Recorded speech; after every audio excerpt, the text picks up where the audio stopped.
Molweni mabukele emakhaya igama lami Bulelani Mabhokela from Zukhali Media Production Company ngihamba nabadidiyela ababhexeshi aba behind the scene silapha nto zakuthi ke ikasi lam eDuncan Village siyafika ke nto zakuthi wena mntu sibukele ekhaya kawuhlala njalo ke usabukele khona into esikuphatheleyo nangale mina namhlanje umama uSport Chaka khona into ke azoyithetha wena mntu sibukele ekhaya. I love you so much enkosi.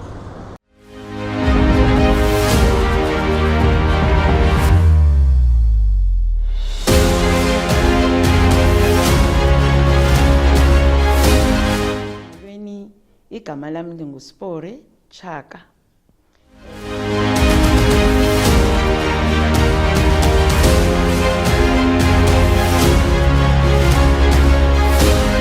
uSport ngumntwana othe wakhulela lapha eDuncan Village ke engqongiwe ngabantu abathe bakhala eDuncan Village.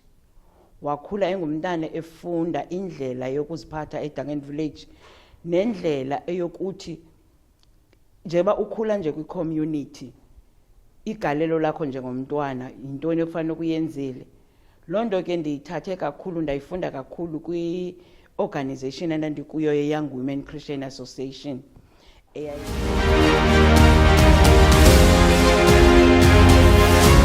wenela ukuba izitori zaseDuncan Village zidocumentwe.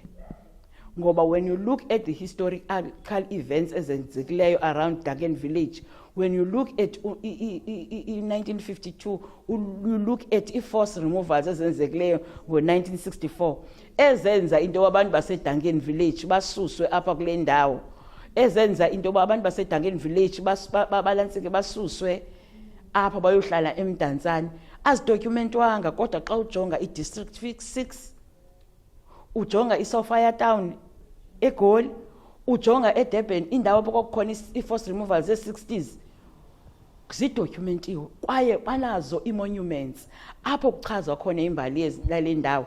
Yile nto ke ngoku namhlanje thina siyi-Duncan Village Heritage Museum sithi siza kuyiqokelela le mbali, siza kuyidibana